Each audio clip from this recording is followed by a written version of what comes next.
ces attentats, ces atrocités ne sont pas seulement ou ne sont pas dus à un goût de la barbarie, mais à un goût du défi, de nous cracher au visage la haine et le refus.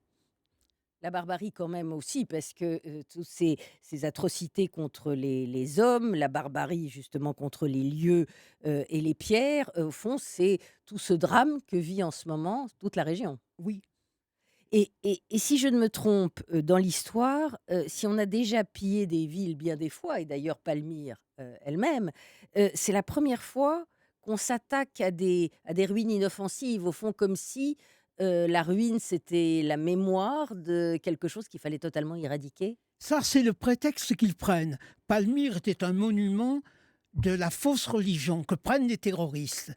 Mais le vrai but des terroristes n'est pas celui-là, c'est de détruire Palmyre parce que nous l'aimons. C'est un défi à nous adresser. Ce n'est pas de la haine contre les idoles et le temps de l'idolâtrie, comme le prétendent les terroristes, c'est parce qu'ils savent la valeur que notre civilisation occidentale, et pas seulement occidentale, les Chinois non Mmh. moins et même plus, ils savent la valeur que nous autres attachons à ces grandes choses et à ces souvenirs du passé.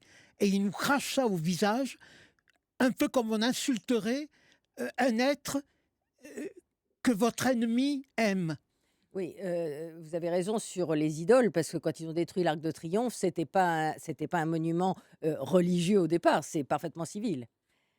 Alors, vous dites d'ailleurs, vous le dites là, qu'ils s'en prennent à Palmyre parce que c'est ce que les occidentaux, vénèrent, et ailleurs dans un livre sur lequel je reviendrai qui est votre autobiographie publiée, l'année dernière, vous parlez des relations internationales humiliantes et vous dites: «C'est ce qui explique la haine islamiste». Alors, c'est en effet, c'est pas une façon de les excuser, mais c'est une façon de comprendre quand même? Oui, parce que je crois que on sous-estime, ou plutôt on ne prononce pas le nom d'un des plus grands mots qui explique les bonnes ou mauvaises relations internationales, qui est l'envie, la jalousie. La jalousie comme peuvent l'être deux amants ou deux voisins.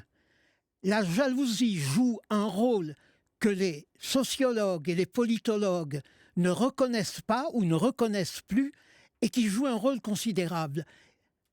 Les terroristes sont prodigieusement jaloux de nous parce qu'ils voient notre supériorité, notre force, notre extension de plus en plus grande de notre culture.